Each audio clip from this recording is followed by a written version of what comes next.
Hi, this is Lucy. Thank you for joining me.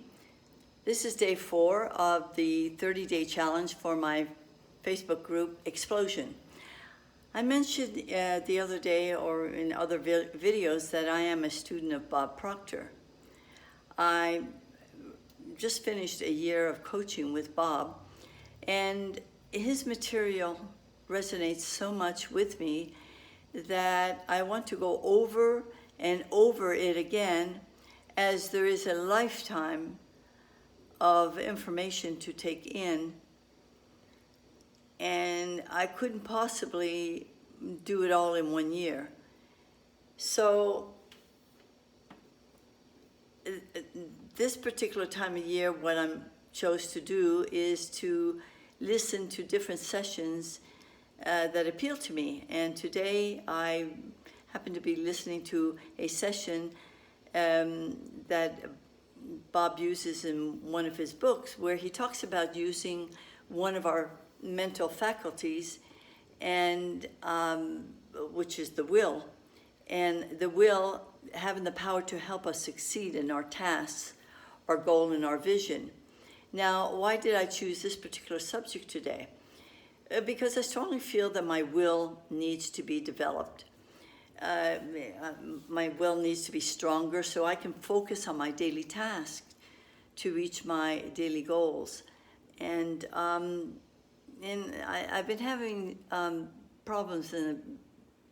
problems in the past days, certainly with the internet. So there is great power in this mental faculty called the will. Napoleon said, "I see only the objective. The obstacle must give way." Well, that's the way I feel. How can we best use our will to get us going in the direction we want to move? Every day, I ponder how strong a will I have, that will keep me focused on the task at hand. So, what is a strong will? That was the question at hand. What is a strong will? I've heard that term over and over again. That how many times people have said or made statements, "Oh, he has a really strong will," or "She has a really strong will," or "You must have the will to succeed," or "Where there's a will, there's a way." So a strong will is a quality we have been taught to admire in others, and really it's a quality that we need to develop in ourselves, because the will can be a great tool for growth and success. So what is the right way to apply one's will? Well, I could ask myself, who is a successfully strong willed person that I know? What is a person who has a strong will? Is it a person who can get other people to do what they want? Is it forcing people down or wearing them down? Is it forcing your will upon others? Is that the right way to use one's own will? So what is the best way to use my will or your will? I have often heard this expression, and by Napoleon, and it looks like he had a very highly evolved will. But is it right to apply your will to others in order to get them to do what you want done? As far as I'm concerned, it's as wrong to coerce people by mental power as it is to coerce them by physical power. It's really all the same. It's plain manipulation, no matter how you look at it. Either way, mentally or physically, compelling people to do things for you, or to do them the way that you want things done, reduces that person to really a slave, if you think about it, unless there is a consent on the other person's part. The only difference in the mental power over a person and the physical power is the method. In principle, there is no difference. Do we have the right to use our willpower on another person, even if you think it's for his or her own good? I mean, really, do we know what is good for another person? Sometimes we think we do, or we think we know better. Have you ever been in either position? Have you been in the position where you've put your will upon somebody else, or somebody else has put their will upon you? Well, I have, and it's not a good feeling. I have felt like an ogress when imposing my will upon another human being.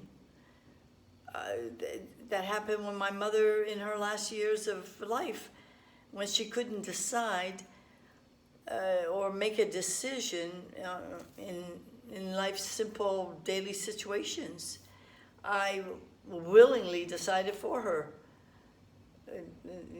I did the thinking for her. I was making the best decision for her own good, so I thought.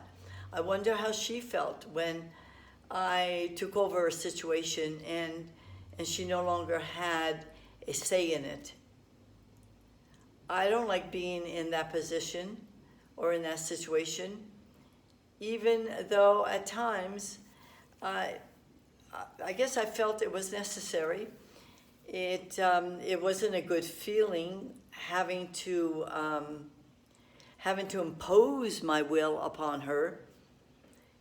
I have, and I personally have felt like a slave or an unimportant person when others have imposed their will upon me.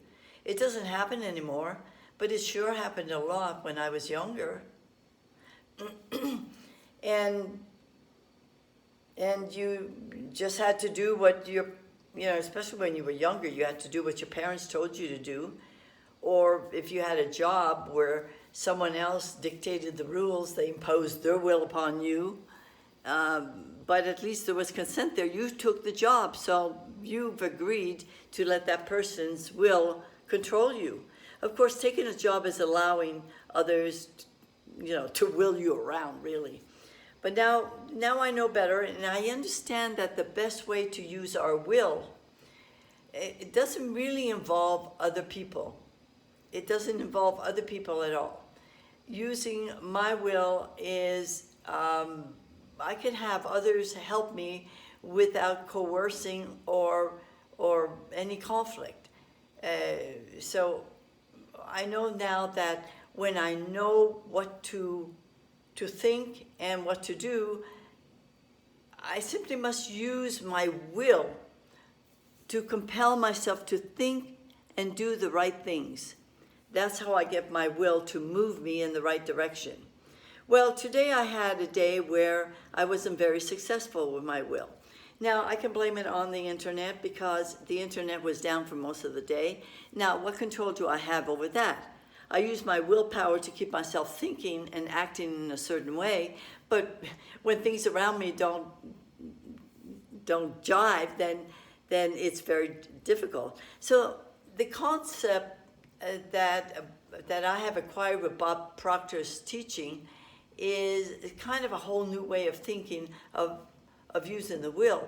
I call it brave new thinking.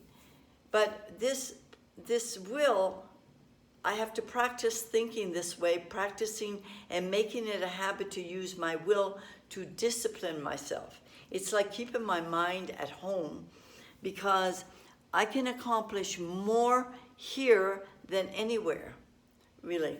So using my mind to form the image of what I want and hold my vision with faith and perseverance and use my will to move me in the right direction, in the direction that I want to go, serves me well. I know that doubt or even unbelief are as certain to move things away from me as faith and purpose are to start moving me in the right direction. So I need to focus my attention and my intention on what I want and not what I don't want. And that takes willpower. It does, it takes willpower. So belief is all important, so it behooves me to guard my thoughts. This is where my will comes into great use, because I can determine the objects of my attention. And if I want to be healthy, for example, I must not study disease or think about disease. No one ever got rich by thinking about poverty either. So using my will is how I get myself moving in the direction I want to move. So if I can help myself first, before, if I can help myself grow with using my will properly, then I can think about helping others. So developing this mental faculty to make it strong requires daily practice. And we know that practice makes perfect. We've heard that over and over again. So do you have the will to do what you need to do every day to achieve your goals?